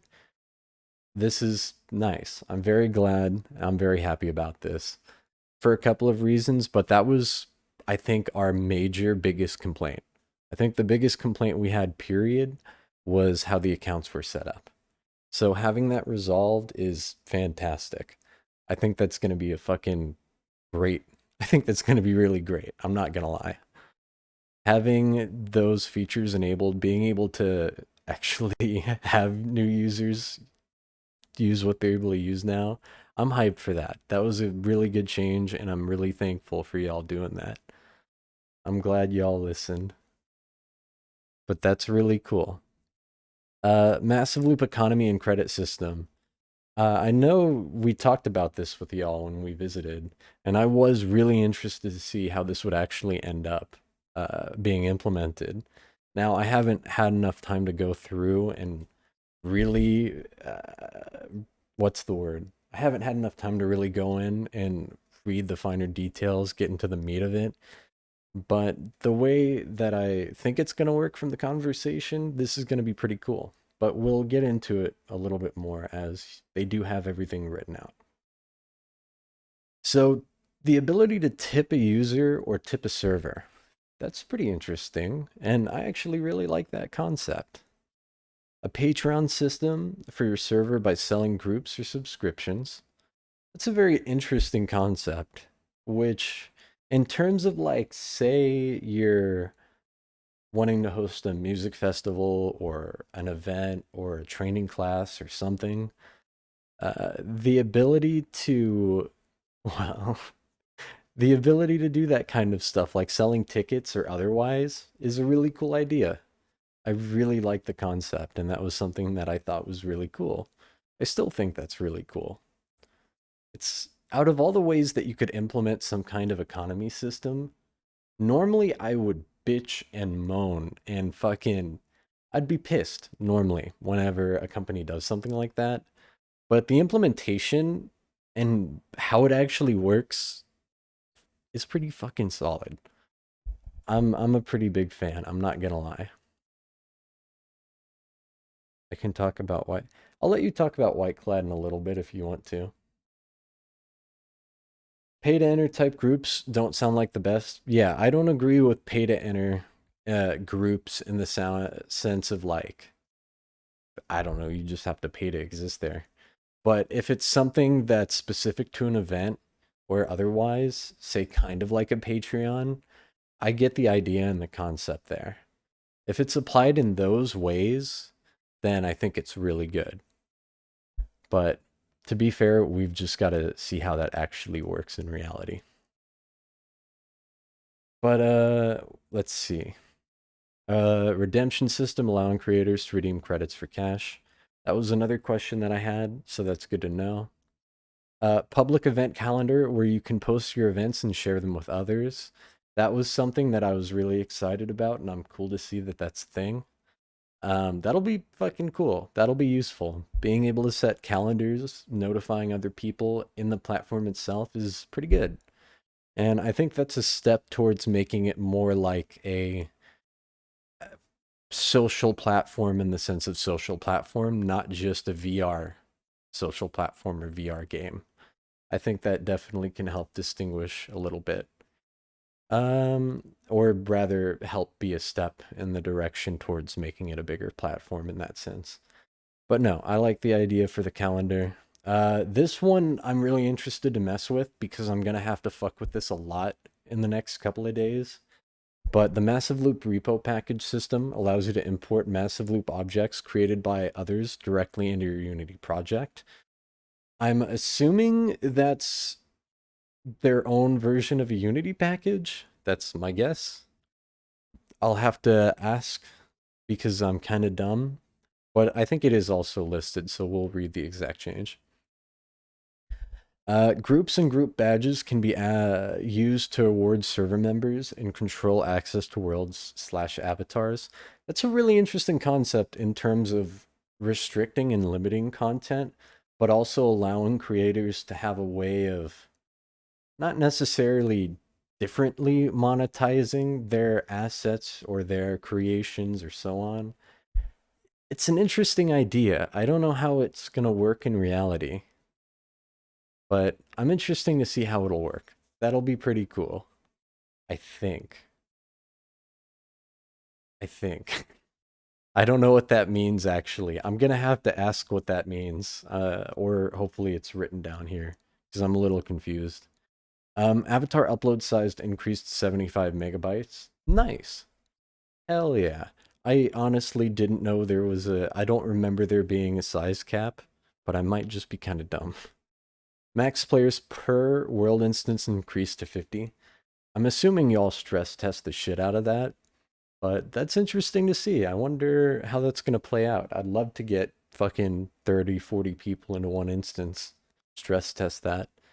Lots of avatar improvements, remove visible hair, helmets or hair, full body tracking improvements, and more. So the visible helmets and hair is one of the greatest fuck you ever that Unity has ever done in the history of Unity. I fucking hate whenever that happens. Your hair's clipping in your vision or your helmet's in your vision. That happened a lot in early VR chat, and that was a problem that we faced on Massive Loop, so I'm really glad they found a solution to that. That's nice. They did add color blindness filters. To be fair, I'm not colorblind, but in most games I do use colorblind filters. Director mode improvements for VTubers. Director mode is one of the major selling points for Massive Loop, in my opinion. What you're able to do with it is really nice and really cool. Now, we'll read on to the finer shit. Water. Beastie. So, on the note of standard accounts, this was our biggest concern, our biggest request, and biggest complaint. So, we've known for a while that they were going to tackle it in some way, shape, or form. And when we did visit, we talked about it too. But this is a really good step in the right direction. Guest accounts are no more. All users on the platform are given standard accounts, which enable 99% of functionality completely free, excluding a few premium features such as included 3 gigabyte server, VTuber apps, root level URLs. I can agree with that. That's a fucking great middle ground, and I think that's fucking great. I'm happy with that. That's going to allow a lot of people to actually not only interact with the other people around them, but it'll just make things a little more what we're already used to from other platforms. That's a really good step in the right direction, so I'm glad you guys did that. Massive Loop Economy. Our goal is to create a robust digital economy that supports creators and members. This release marks the start of our economy, which I will briefly describe. Wallets and credits. All users on the platform can purchase and use credits. Credits have a 1-to-1 exchange rate with the US dollar currency. Credits can be spent on the platform to purchase items or services. At this time, the initial items you can use them for include tipping a user or server whose creations you appreciate, or purchasing a group access similar to purchasing a ticket that supports the creator and allows you special access to items on their server. We will continue to expand the different things you can do with credits until the economy is robust and works well for creators and members. So that's really interesting. And not only, it's really interesting in a few ways. Having it be a 1-to-1 ratio is nice for a couple of obvious reasons. But I like the idea of a ticket service or tickets for concerts or otherwise events. I think it can be really easily confused with other things, though. All right, I just had to look to make sure. Oh, wrong button. God damn. So I'm interested to see how that actually works because the way that it's intended to be used is pretty, I mean, straightforward. It makes sense. So we'll have to see how it works. But that's pretty cool. MLCN, Massive Loop Creator Network. Beyond the credit system is the concept of a creator or vendor. Creators or vendors have the ability to sell products on the platform and also to withdraw their earnings to their local currency. Like all vendor platforms from Amazon to Roblox, we work to meet compliance requirements for AML, tax, and so on. So if you wish to sell digital products or services and withdraw funds on the platform, you must register for the MLCN. MLCN registration can be done online and completed in a matter of minutes. So essentially, if you want to be a vendor or a creator and you sell a lot of shit or so on and so forth, they have a system for you to go through. Events and calendars. To help users create and inform others about events, we have created an event calendar. Each server has its own event calendar, and these events can also be listed on the global calendar. To create an event, just choose the world where it will be located from the website and select Create Event. Events are visible on the website and also within the desktop/VR browser. Our next update for events will include the ability to define a current session as the event session. Currently access controls, currently access control for events is tied directly to access on the underlying world. So calendar system, POG. The ability for your calendar to be also public, not just in your own server, is actually pretty nice. I like that. Now, my biggest question out of this update is the ML repo and package system. The ML repository is a very powerful creator tool that will bring down the complexity of building worlds dramatically. With the ML repo interface and the SDK, creators can now upload massive loop packages to share with the community or even offer them for sale in the near future.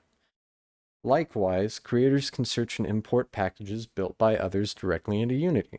This promotes code reuse and the creation of awesome, more capable worlds because you no longer have to create everything from scratch. So, having their own, I guess, internal marketplace, that's what that kind of sounds like. It sounds like a, not internal marketplace per se, but it kind of sounds similar to that. Which I don't know how I feel about it. It's better than going on to Sketchfab, I guess. Better than going on to like ERC mods or some shit. Yeah, yeah, I like that. Example. Let's say I create a fantastic multiplayer scripted object like a motorcycle. I can share this with the community by uploading it to the ML repo system.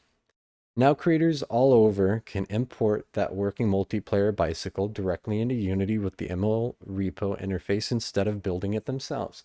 Oh, okay, so it kind of just works similar to how Unity's marketplace works. At least that's what I'm getting from that. Okay, so their own internal system like that's kind of cool. I like that they're building everything to be dependent on their system. I like that.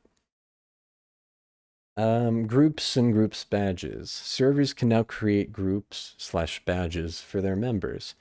Groups are very powerful. You can use them simply to award badges. You can also use them for access to control worlds, avatars, and other items. Group access can be sold as a one-time charge or subscription. This allows you to create ticket-like functionality or a Patreon-based subscription to a group. That's a really good explanation. I wasn't sure really how to explain that in a way that doesn't confuse anyone, but that's actually said really well in my opinion. So that's cool to see. Oh, I thought my dog was crying. No, she's asleep. She's just snoring. Increase in avatar size/world capacity. We're helping with more complex avatar creation by increasing avatar upload size to 75 megabytes. We also increase the max users per instance from 16 to 50. Please watch out for some tutorials showing how to bring real-life avatars from character creator 4 directly into Massive Loop. Okay, that's cool. The max size of an instance being up to 50 is really, really good, actually. Of course, that being dependent on the server you're in or otherwise, but that's still really cool. Upload size of 75 megabytes is plenty for now. And to be fair, optimizing your avatar, at least in the sense of file size, is not very hard. So I'm happy with that. We're not going to talk about color blindness. They got color blind. Oh, wait, no, I will, because that's a lot. Holy fuck. We will continue to increase accessibility features on the platform. This release was focused on colorblindness. You will find filters to help with... Luna, should I even try to read these words, doggo? Protenopia. Fuck. Why are all of these named in ways that make me think I'm dyslexic? There's a bunch of colorblind filters. God bless. Avatar helmet/hair no longer visible. Thank you. Thank you. I'm happy with that. That's a good change. Invite-only worlds allow the host of a world to send invites. Nice. Fixes to reduce tippy-toe problem. God damn it. When I saw that in the change log, I fucking died. The tippy-toe problem is so funny. The Hoppou model, the original Hoppou model, still has the tippy-toe problems in a lot of cases, which is funny as fuck. So seeing the tippy-toe problem on a larger scale, not just that one model, I can't help but call it tippy-toe. They're on their tippy toes, and it looks really fucking derpy and funny. I love it. Improved synchronization for web browsers. That's nice. Remote control for director mode. That's really nice. Object hijacking prevention and massive loop grab component settings. Nice. So they've got a lot of stuff going on, and I'm happy with this update. It's a pretty big update. It's a pretty big deal. And as for the other thing they got going on, well, let's see. Massive Loop's going to be at MiracleCon this Saturday. Well, fuck, it's Sunday. So I guess we're past that point. But anyway, they were at a charity on the 26th. That was pretty cool. MiracleCon is a gaming convention benefiting sick kids right here in Oklahoma, run completely by volunteers. All the profits from the convention are donated to Children's Health Foundation. So I thought that was really cool that they went down there. They had they went down there and fucking participated. I thought that was really cool.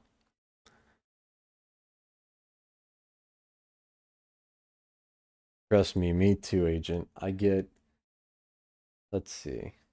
That's another question that I had too. Agent says, we'll have to see because there's at least a massive pushback on VR chat because of stolen assets possibly getting resold. That's true. That happens a lot in VR chat and otherwise other circles. We see a couple different websites that do it or so on, and it's annoying. It's a pain in the ass. But VR chat does their best to limit that. But I agree, that is a concern. I'm always sketched out when dev teams already drum up ideas for monetization in markets before the main product is anywhere near completed. I agree with that in the majority of cases. To be fair, that was a pretty big concern I had too, and the way that it's implemented is another very big concern I had. To be fair, after them explaining most of it to us in person, I kind of trust the concept a lot more than I did. But I can see a couple of different reasons for why you would have something like that implemented this early on.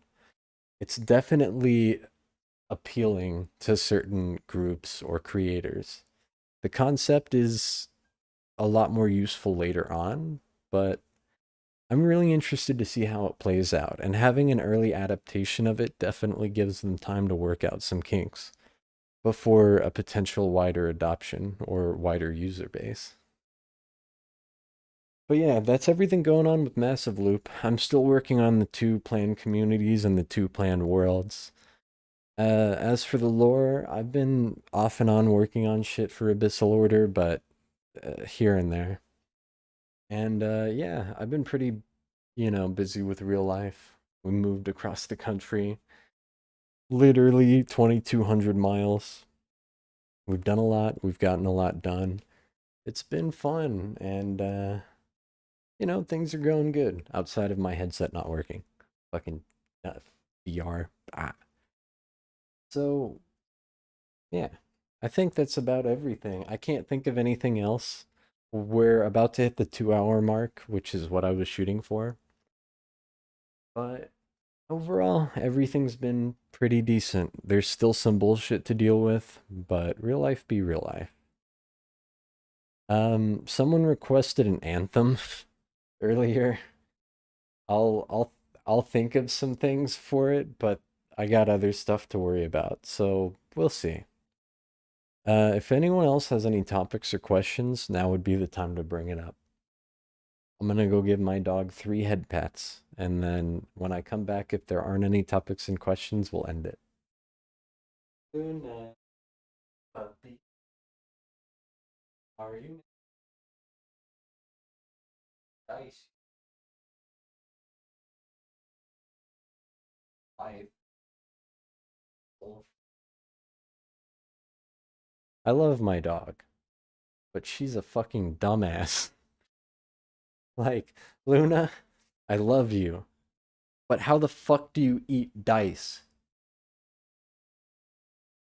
Love that dog. But she has 1 brain cell, and I think that brain cell is out for a walk. At the beginning of the podcast, I saw her ripping apart and eating literal dice.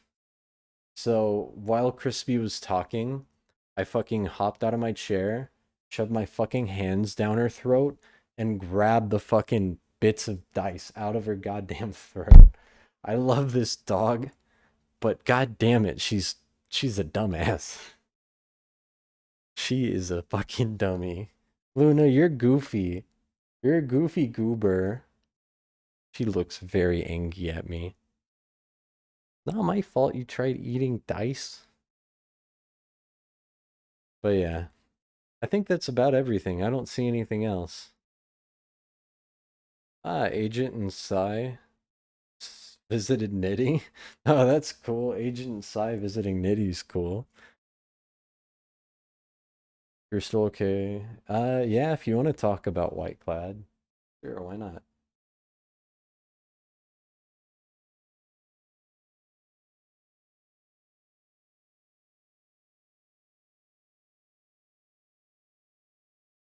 Sure, if you want to. Feel free. I think you can unmute yourself. Uh, yeah, you can unmute yourself. If not, then I'll know.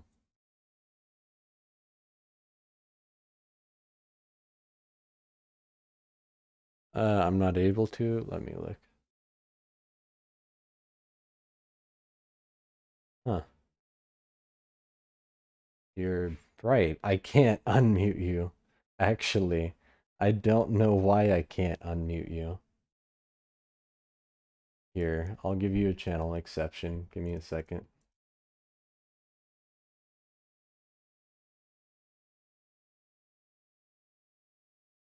You can speak now, probably.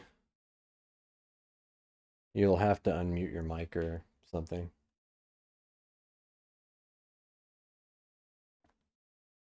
Damn it, Bess, I gave you I gave you fucking perms.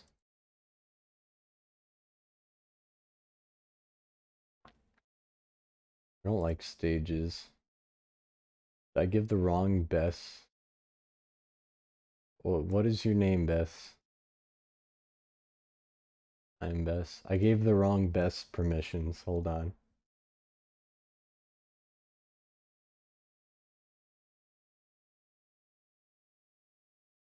Mazel tov.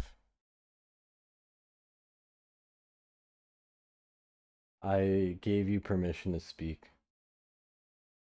I think.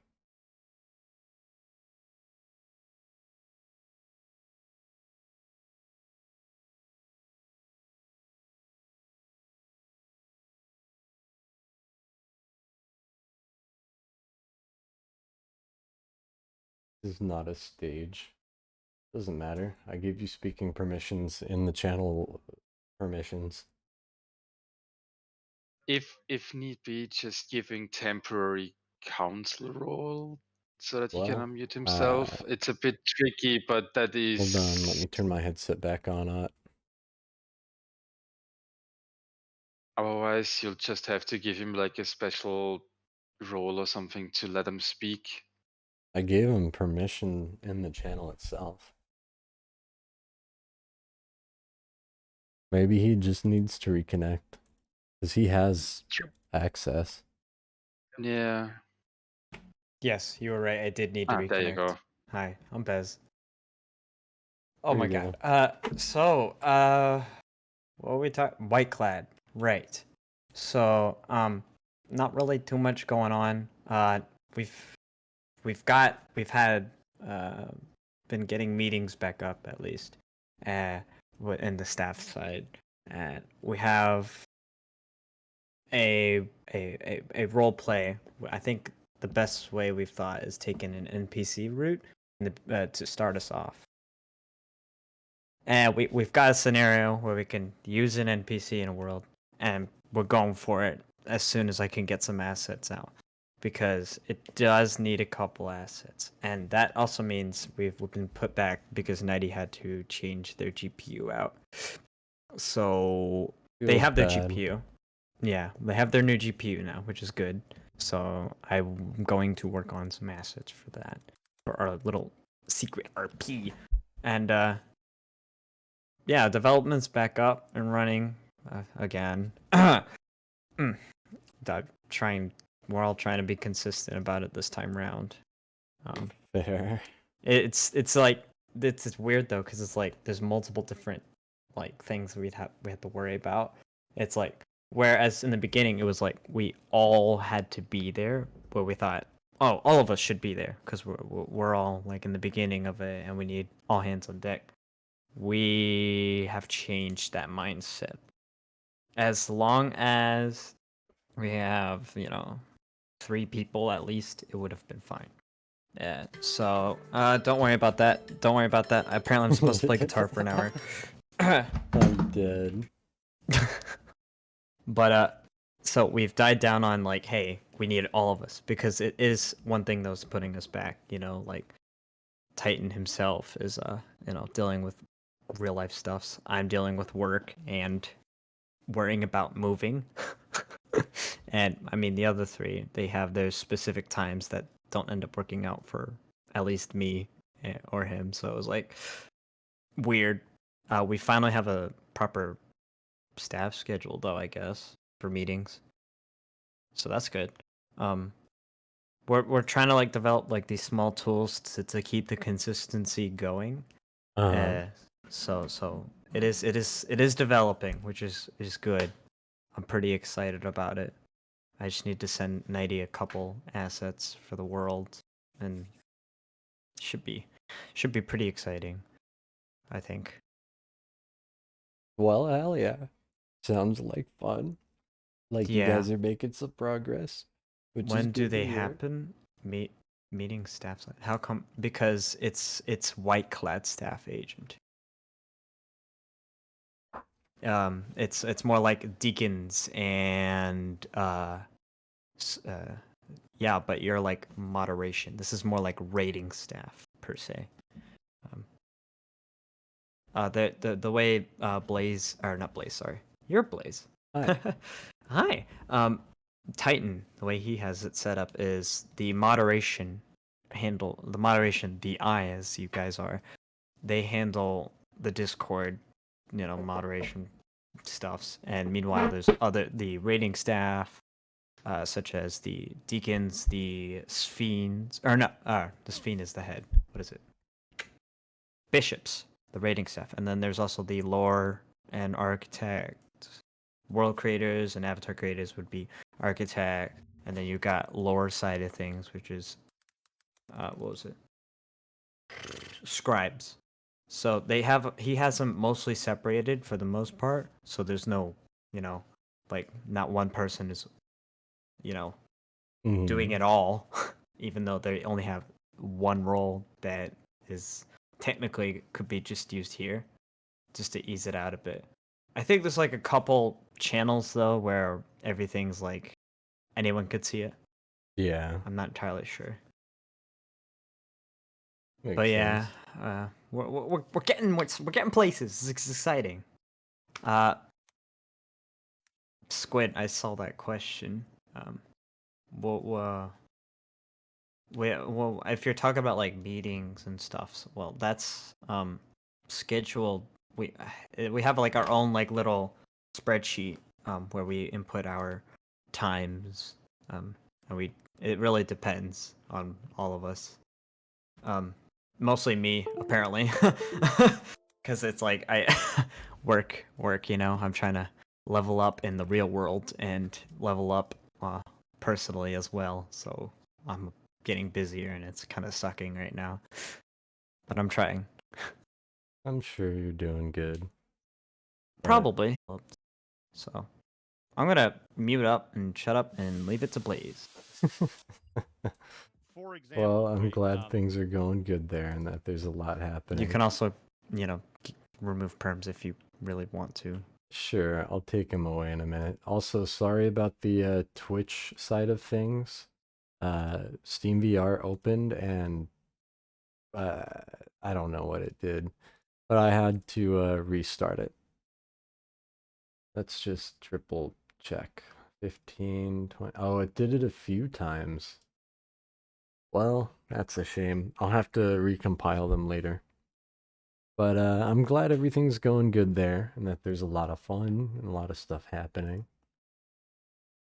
Yeah, Twitch should be back up now. I can't really think of too much else to bring up. I'm gonna have to pick up my girlfriend fairly soon. But yeah, I think I talked about all the massive loop stuff I wanted to talk about. There's a lot to talk about for Abyssal Order, but I'm getting tired and getting hungry, so I'm gonna make dinner soon. But thanks everybody for joining, and I'll have a little bit for y'all to see soon. But yeah, thanks again, especially Crispy, Lang, and Hi Bass. Hot too.